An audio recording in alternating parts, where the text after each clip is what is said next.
Bird ফ্লুতে 4 বছরের শিশু আক্রান্তের ঘটনায় মালদার কালিয়াচকে পৌঁছালেন রাজ্যের স্বাস্থ্য দপ্তরের প্রতিনিধিরা। শুক্রবার সকালে কালিয়াচকের শ্রীরামপুর গ্রামীণ হাসপাতালে পৌঁছান রাজ্যের স্বাস্থ্য দপ্তরের আধিকারিক দীপঙ্কর মাঝি ও দীনেশ বিশ্বাস। তাদের সঙ্গে বিশ্ব স্বাস্থ্য সংস্থার এক সদস্যও রয়েছেন। হাসপাতালের ব্লক স্বাস্থ্য আধিকারিকদের সঙ্গে তারা বৈঠক করেন। কালিয়াচকে আক্রান্ত শিশুর চিকিৎসার ব্যাপারে খোঁজ নেন প্রতিনিধি দলের সদস্যরা, তবে প্রকাশ্যে কোনো মন্তব্য করতে চাননি তারা।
লোগোটা নামানা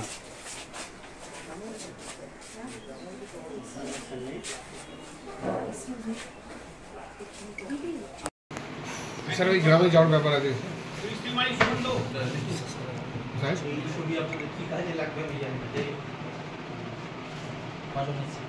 সাহেব আমরা বাইরে ওয়েট করছি আপনার জন্য। বেরিয়ে একটু ব্রিফ করে আমরা ওয়েট করছি আপনার মিটিং এর পর একটু আপনাদেরকে একটু ব্রিফ করে দিন। না, আমার তরফ থেকে ব্রিফ করার কিছু নেই ভাই, সরি। যে কাজে পাঠিয়েছেন আমার সেই কাজটা করতে হবে। হ্যাঁ, ওটাই বলবেন যে আমরা এসেছি, আমরা একটা এখানে এই এতটুকু আমি আপনাদেরকে ব্রিফিং দেব। আচ্ছা ঠিক আছে, করতে সাহেব।